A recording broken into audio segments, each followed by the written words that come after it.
Hello दोस्तों, स्वागत है आपका अपने यूट्यूब चैनल एग्जाम गुरु में। तो दोस्तों, इंडियन कोस्ट गार्ड से रिलेटेड आज मैं आपको टॉप 25 यहाँ पे साइंस के क्वेश्चन कराऊंगा। ठीक है, तो साइंस को आपको पता है कि बहुत ही आपकी थोड़ी अटपटे क्वेश्चन भी देखने को मिलते हैं इंडियन कोस्ट गार्ड में। तो यहाँ पे मैं कुछ क्वेश्चन आपके प्रीवियस क्वेश्चन लेके आया और आपको पता है 25 से 28 के बीच में आपका एग्जाम है 5-6 दिन बाद।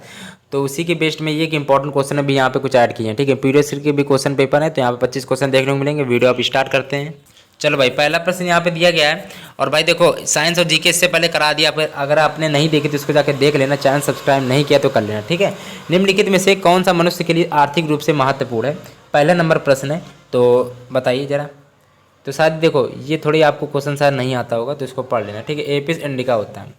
ठीक है, एपिस इंडिका होता है मतलब मधुमक्खी की प्रजाति होती है जो मतलब मनुष्य के लिए आर्थिक रूप से बहुत ही महत्वपूर्ण होती है। क्योंकि आपको ये पता होगा कि जैसे कि मधुमक्खी से शहद और मोम बनती, तो उसी प्रकार से ये तीनों का वैसे चौथा ऑप्शन राइट है। ठीक है, थोड़ा आपको कठिन लगा होगा पहला प्रश्न, तो आप लोग पढ़ लेना। ऐसे ये 2-4 अटपटे क्वेश्चन आपको देखने को मिलेंगे। ठीक है भाई, अगला प्रश्न है।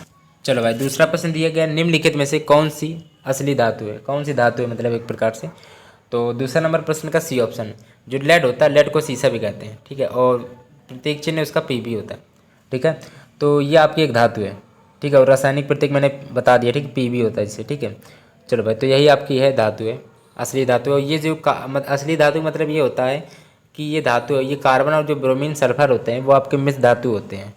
ठीक है, मतलब ये मिल के बनते हैं, लेकिन असली धातु आपकी केवल लेड है, पीबी। इसको याद कर लेना। ठीक है, इसको कहीं कॉपी में लिख के याद कर लेना। निम्नलिखित में से कौन विद्युत आवेशित कण नहीं है? तीसरा नंबर प्रश्न है, तो राइट ऑप्शन सी पार्ट है। जो न्यूट्रॉन होता है, देखो अब इसका न्यूट्रॉन का गुण होता है कि विद्युत आवेशित कण नहीं होता न्यूट्रॉन, और ये तीनों होते हैं आपके।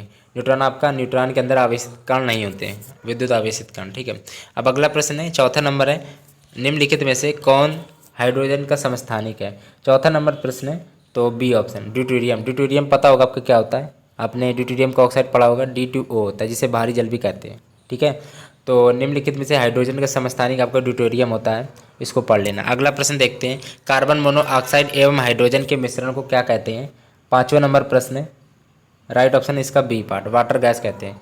कार्बन मोनोऑक्साइड और हाइड्रोजन के जो मिश्रण को क्या कहते हैं? वो वाटर गैस कहते हैं। अगला प्रश्न है, अब आपके इंपॉर्टेंट क्वेश्चन देखने को मिलेंगे जो पेपर में पूछे गए थे क्वेश्चन। ठीक है, निम्नलिखित में से कौन सी गैस आग बुझाने में सहायता करती है? आप चारों ऑप्शन को देखिए, अब बताइए राइट ऑप्शन इसका क्या हो। तो कार्बन डाइऑक्साइड होती है जो, अब वो आग बुझाने में सहायक होती है। ठीक, CO2 यहाँ पे कार्बन डाइऑक्साइड। ठीक है, अब सातवां प्रश्न यहाँ पे दिया गया है। चलो भाई, अब ये कि देखो, निम्नलिखित में से कौन विद्युत का सुचालक है? सातवां नंबर प्रश्न है, विद्युत का सुचालक कौन सा है? तो यहाँ पे बी ऑप्शन ग्रेफाइट होता है जो आपका विद्युत का सुचालक होता है। अगला प्रश्न है, तारों का टिमटिमाना किस प्रक्रिया की वजह से होता है? तारों का जो टिमटिमाना होता है वो किस प्रक्रिया की वजह से होता है? अभी इसके पिछले वीडियो में मैंने बताया था। बताइए जरा राइट ऑप्शन क्या होगा? आठवीं बी ऑप्शन, वही होता है अपवर्तन। ठीक है, अगर राइट ऑप्शन अगर टोटल इंटरनल रिफ्लेक्शन आ जाए, पूर्ण आंतरिक परिवर्तन भी लिख के आ जाए, तो वो भी ज़्यादा राइट है। ठीक है, तो अपवर्तन भी कह सकते हैं या टोटल इंटरनल रिफ्लेक्शन। हवा में नाइट्रोजन का कितने प्रतिशत होता है? या आप बताइए जरा, नाइट्रोजन कितने % होता है हवा में? तो बताइए जरा। 9वां नंबर प्रश्न है, तो 78% होता है, ये सबको पता होगा। ठीक है, तो 9वें का ए पार्ट राइट है। अगला प्रश्न देखते हैं, ये 10वां नंबर क्वेश्चन काफ़ी इंपॉर्टेंट है। पानी एवं पारे की बूंदों का बनना किस प्रक्रिया की वजह से होता है? तो 10वां नंबर प्रश्न है, तो ए पार्ट, जो प्रस्तनाव होता है, प्रस्तनाव को टी से डिनोट करते हैं। ठीक है, तो याद कर लेना। और विमा सूत्र MT-2 होती है, ये भी पढ़ लेना भाई। ठीक है, विमा सूत्र पूछी जा सकती है। श्यानता की विमा पूछी जाए तो लिख कर लेना ML-1 T-1, और कैपिटल जी की पूछी जाती है M-1 L3 T-2। ठीक है, ये कैपिटल जी होता है सार्वत्रिक गुरुत्वाकर्षण नियतांक। ठीक है, ये सूत्र पड़ा होगा बराबर G m1m2/r²। बहुत कुछ होता है, अभी ज़्यादा डिटेल में नहीं जाएंगे। चलो, तो ये प्रश्न राइट ऑप्शन है। ठीक है, जो पूछे जाएगा आपके पेपर वही आपको बता रहे हैं। ठीक है, भारी न्यूक्लियस के हल्के न्यूक्लियस में टूटने की प्रक्रिया को क्या कहते हैं? 11 नंबर प्रश्न है, तो इसका बी ऑप्शन है विखंडन।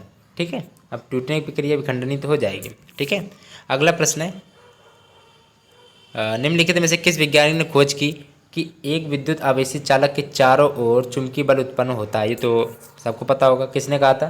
12 नंबर प्रश्न का सी ऑप्शन। ठीक है, ऑर्स्टेड ने कहा था, याद कर लेना आप लोग। ठीक है, चलो भाई, इंपॉर्टेंट थे और लेना। ठीक है, चलो, तो पतन धारा की आवृत्ति कितनी होती है? 50 हर्ट्ज से होती है। ठीक है, अब ये क्वेश्चन आपका फिजिक्स में पूछा गया था, एयरफोर्स में। ठीक है, चलो, तो ये पूछा गया था भारत में ये भी पूछा गया था इस बार, ये भी क्वेश्चन इंडियन कोस्ट गार्ड में आ सकता है। भारत में प्रयुक्त प्रत्यावर्ती धारा जो होती है वो कितने आवृत्ति की होती है? तो 50 हर्ट्ज की होती है। बताइए। अभी आप लोग सोचेंगे क्वेश्चन कैसा अटपटा क्वेश्चन है, पर भाई देखो ये क्वेश्चन सब आपके क्वेश्चन होते हैं, आप लोगों ने पढ़े नहीं तो वो आपको अटपटे लगते हैं, बस यही बात है। तो इंपॉर्टेंट भाई बहुत ज़्यादा ये क्वेश्चन। पृथ्वी पर आपका भार जैसे 60 है तो चंद्रमा पर कितना होगा? बताइए जरा खुद आप अपने हिसाब से सोचिए। तो 1/6 होता है, तो 60/6 मतलब कि 10 आएगा चंद्रमा पर, क्योंकि चंद्रमा पर 1/6 होता है पृथ्वी की अपेक्षा। तो यहाँ पे 60 है तो 60/6 तो 10 आ गया, 10 किलोग्राम का। ठीक है, चलो भाई। पृथ्वी पर जी का मान 1/6 होता है चंद्रमा के अपेक्षा, मतलब चंद्रमा पर होता है पृथ्वी की अपेक्षा। ठीक है, इसलिए चंद्रमा पर 1/6 होता है, तो उसे काट दिया। ठीक, भाग दे दिया। कौन सा तत्व खनिज रक्त का लाल बनता है, लाल रंग बनाता है? ठीक, तीसरा नंबर प्रश्न है लौह। ठीक है, यहाँ पे लौह राइट ऑप्शन है। आयरन भी ले सकता है, पेपर में आ सकता है, तो लौह और आयरन एक ही बात है। ठीक है, का जो रक्त का जो रंग होता है वो लाल बनाता है। अगला प्रश्न है,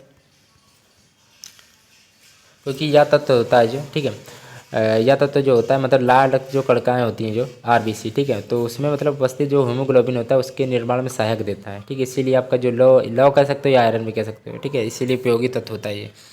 किसी वस्तु का वेग दोगुना करने पर उसकी गति ऊर्जा में क्या फर्क पड़ेगा? ठीक है, अब बताओ क्या होगा। देखो, किसी वस्तु का वेग, एक गति ऊर्जा पूछा कि K बराबर 1/2 mv² होता है। अब किसी वस्तु का वेग पूछा गया, मतलब ये वेग दोगुना करने पर, मतलब वी स्क्वायर है तो K समानुपाती यहाँ से V² निकला, K समानुपाती V², V दोगुना है तो 2 दूनी 4 हो गया, K समानुपाती 4 गुना। तो जो K मतलब काइनेटिक एनर्जी जो गति ऊर्जा है वो 4 गुनी हो जाएगी। सिंपल सा ऐसा भी लिख के आ सकता है। ठीक है, अब पेपर में वेग आपका चाहे 3 गुना दे तो आप तो आराम से कर लोगे फिर।